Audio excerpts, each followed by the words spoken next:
So still talking about annoying questions of God, and of course the first one we mentioned was from John 21, where Jesus was risen from the grave, and then he went to his disciples who were trying to return to their old lives, and he was asking them, do you have anything to eat? Is there anything to satisfy you? Likewise, when Elijah was trying to run away from the presence of God, God kind of came after him, tapped him on the shoulder and said, what are you doing here? Is this really going to be your life?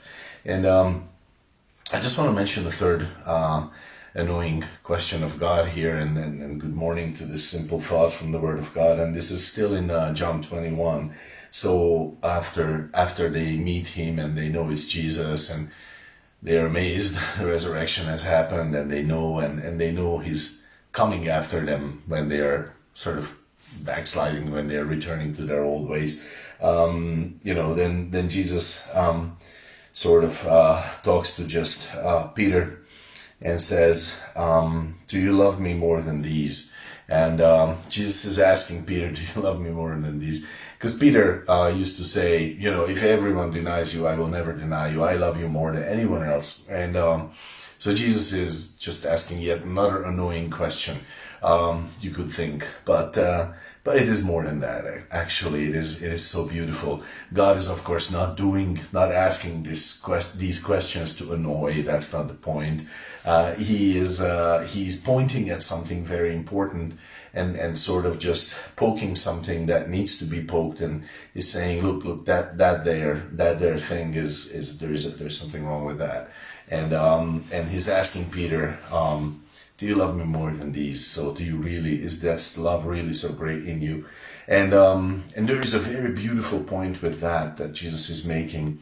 He is making love the issue, and as painful it may be for Peter to realize that no, I thought I loved you more, but I didn't, and that just wasn't real. Still, Jesus is making love the issue. And he is saying, feed my sheep. Your call is still there. Your call hasn't changed. In effect, I'm just, of course, summarizing here. This is just a morning thought to help you, to help jolt your spiritual mind.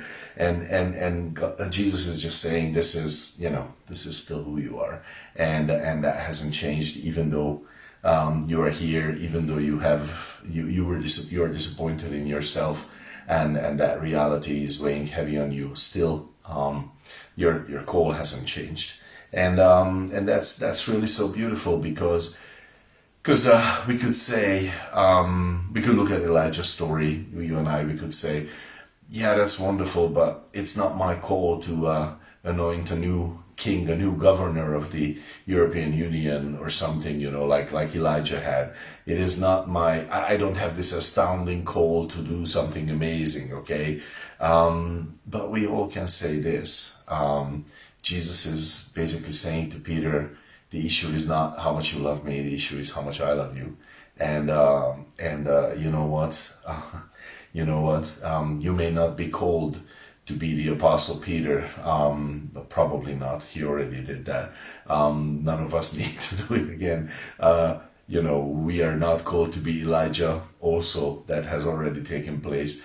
You and I are called to something else. Maybe you're not called to be something that you would think is a great call. This is not a very good evaluation anyways, but I don't want to talk about that now. But my point is, it doesn't matter if you feel it's a great call or not. We're all called to receive God's love, and this is a reality that is undeniable and unchanging. And whenever God comes after us and asks us these annoying questions, poking at something, then he is saying to us also, I love you, and it's about my love. It's about my love for you, not about your love for me. And what can we say to that? Yippee! That's awesome. God bless your day.